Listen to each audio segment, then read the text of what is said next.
Adi, adi, kamu kini jangan juragan, warung punya kan. Adi, kamu kini jangan juragan. Mani domi kini ya, warung down, banyak lagi di bumi, ya kan. Adi, kamu kini jangan juragan. Warung cik, warung ragan, warung down, banyak. Bonsoir à toutes et à tous, bonsoir à tous les suiveurs et à tous les inconditionnels de Grégoire Omnisport. Mbaye Diagne, Mbaye Diagne en feu, Mbaye Diagne en forme en ce début de saison. Donc il a marqué lors de la dernière victoire de Galatasaray tour préliminaire de l'Europa League. Gis nañ ne aussi Mbaye Diagne encore buteur lors de la première journée de championnat turc. Donc aujourd'hui Galatasaray moo fekk Giresunspor door ko 2-0 avec Mbaye Diagne qui a ouvert la marque. Donc c'est pour dire que vraiment Mbaye Diagne actuellement il veut faire la différence, il veut aller à la CAN 2022. Est-ce qu'on va revoir le Mbaye Diagne de 2019? C'est ça la grosse question. En tout cas, Mbaye Diagne, c'est comme Olivier Giroud, il a le mental d'acier et même s'il n'est pas un as de la technique,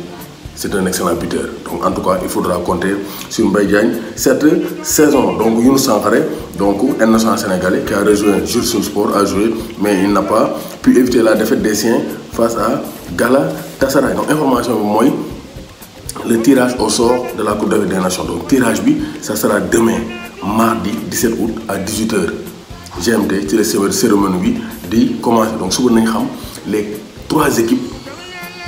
avec lesquels le Sénégal va partager sa poule lors de la Coupe d'Afrique des Nations. Donc chapeau yi mu ngi nii chapeau 1 Cameroun, Algérie, Tunisie, Sénégal, Maroc, Nigeria loolu mooy chapeau 1. Donc Sénégal mënul day ak ñoom. Sénégal ñen la war a mën a am. Sénégal mën naa bokk poule Égypte de Mohamed Salah, Sadio Mané Salah duel mën naa ne. Sénégal mën naa am Ghana bu ñoom André Ayew, Jordan Ayew. Sénégal mën naa am Côte d'Ivoire bu ñoom Franck Kessié. Sénégal mën naa am Mali bu ñoom Bilal Touré. Donc Sénégal mën na am Burkina Faso bu ñoom Bertrand Traoré mën na am Guinée Conakry bu ñoom Naby Keita. Donc loolu mooy chapeau 2 bi équipe yooyu ma lim Sénégal da ci am kenn dem chapeau 3 ne fa coppet kenn ne ko ci pëy Moussa xëy na ne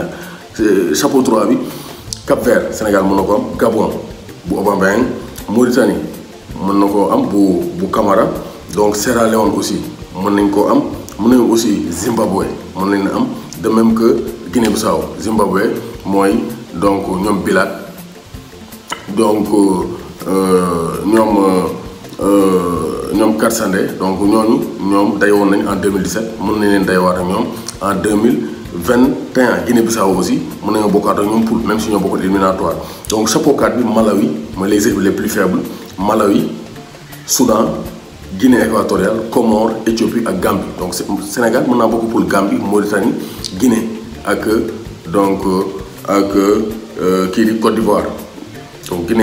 Donc Guinée-Bissau ak Côte d'Ivoire. Donc loolu aussi mën naa ne donc plusieurs combinaisons mën naa am donc suba nañ nga xam donc direct dina am. À noter à partir de 18h Grégoire day def direct sur YouTube Mondial Sport laa ngay defee ñu présenter les maillots de la nouvelle saison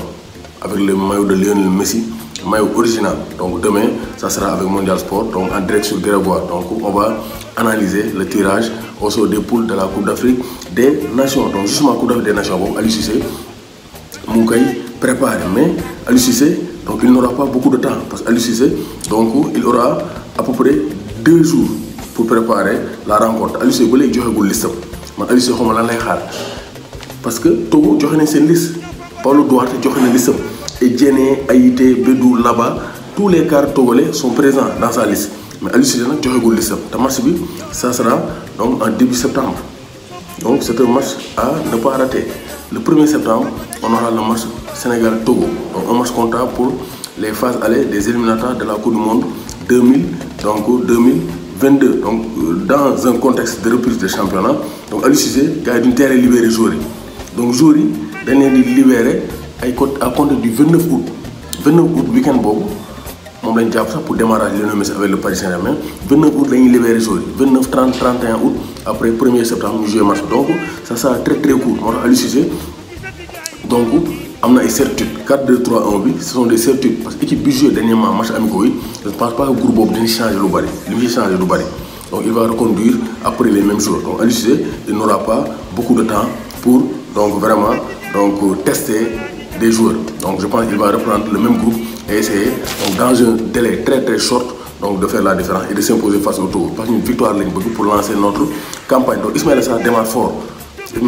fort Mané et Mendy assurent donc gis nañ ne les Sénégalais ont bien démarré le championnat surtout en Premier League mais l'actualité actuellement c'est Ismaïla Sarr il est courtisé de partout donc fële ci Angleterre donc damay war ay preuves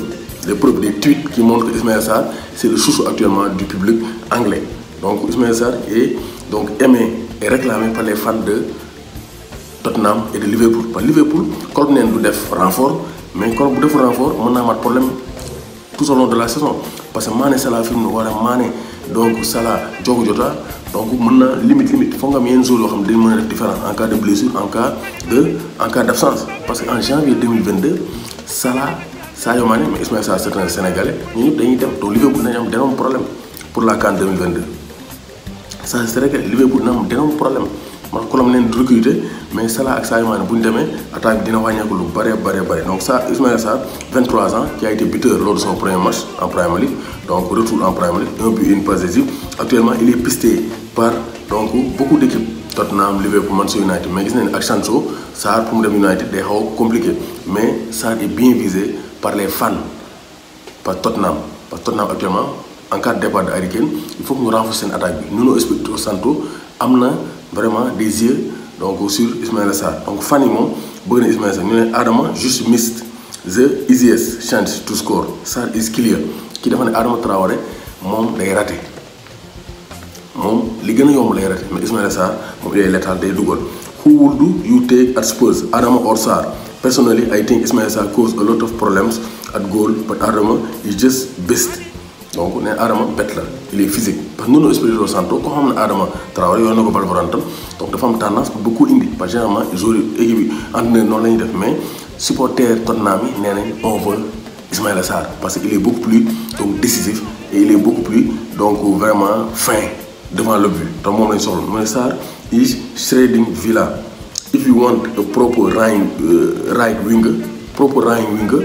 right mooy droite winger mooy ailier donc su ñu bëggee ailier droit bu baax we should look no further than Sarr on n'a pas besoin de regarder plus loin que Sarr donc loolu la Aaron Peters wax donc li am nee na how much for Sarr nee na combien pour Ismaïla Sarr après mu tagee Watford c'est pour dire que waa Tottenham actuellement ñoom ñuy xaar Ismaïla Sarr en renfort te loolu war naa mën a nekk un très bon transfert pour Ismaïla Sarr parce que bu fa demee war naa mën a imposer ay Bergwijn ñoo ñëpp mënuñu ko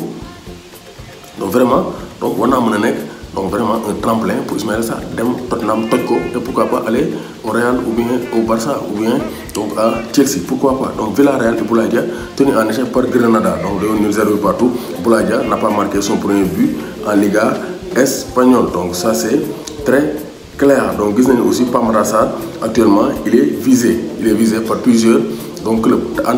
Antonetti attaqué na ko nee na contre Nantes il n'a pas bien joué il a perdu beaucoup de balles mais nee na un gamin boo xam ne dañ koy wax da ngay dem ak doo dem da ngay dem Chelsea da ngay dem United forcément il a la tête ailleurs parce qu'il a la tête ailleurs le président de FC Metz annoncé en Angleterre pour le dossier Pape Matar Sarr donc d'après les informations donc président FC Metz dem na Angleterre pour mën a négocier parce que City United ak Chelsea ku ko ci jënd donc da nga koy alaat Metz jusqu'à la fin de la saison après nga jéem ko récupérer parce que un talent comme Pape Matar Sarr du joueur boo xam ne da nga koy gis chaque jour donc Bernard Serin is flying donc into Stansted Airport this morning for talks with 3 Premier League clubs about Pape Matar Sarr. Manchester City, Manchester United and Chelsea have all been linked donc loolu moo leer Football Daily moo ko un média crédible en Angleterre sur le site Twitter ku ko bëgg a vérifier mën ngaa dem donc c'est clair Pape Matar Sarr actuellement Metz pour mu téye ko day xaw métti parce que c'est un joyau vraiment à polir quand même war naa gën a mën a améliorer parce que il peut donc élargir sa palette mais c'est un excellent joueur et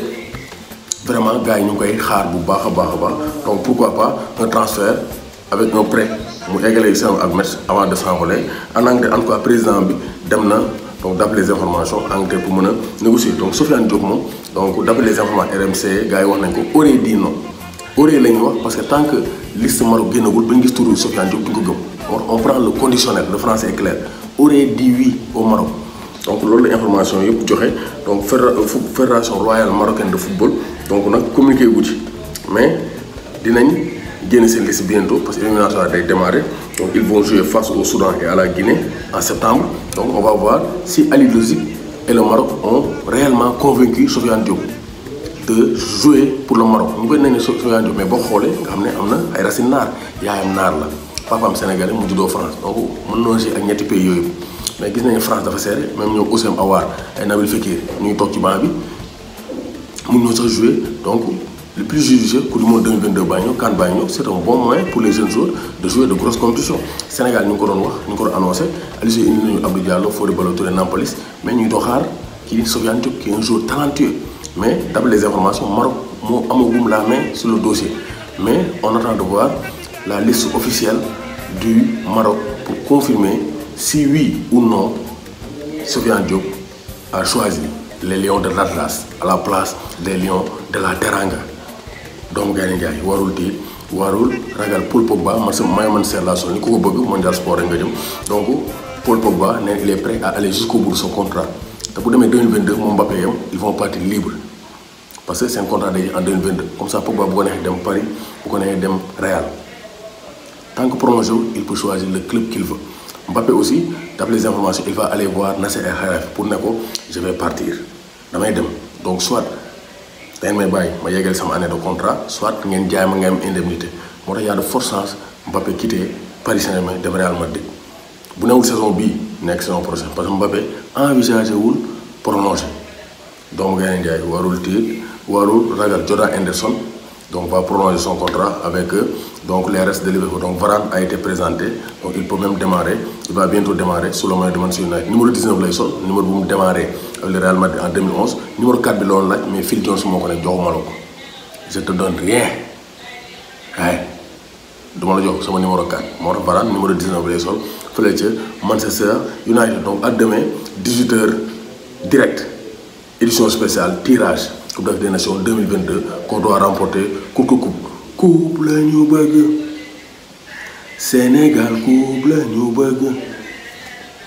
Saison football bi léemu ubbiwaat bientôt la CAN bientôt la Coupe du Monde 2022 bientôt les Jeux olympiques bu ngeen bëggee seetaan match yi sport bi télénovelas yi documentaires yi film yi séries lu ngeen bëgg dem leen abonné télé internet la télé de l'avenir avec Satek Méga IPTV 8000 chaînes à 39 500 l'année box bi dañ koy jaay avec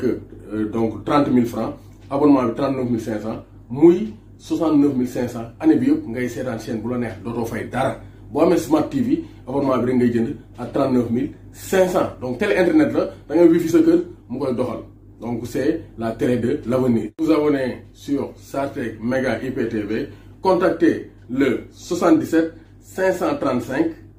97 62 77 535 97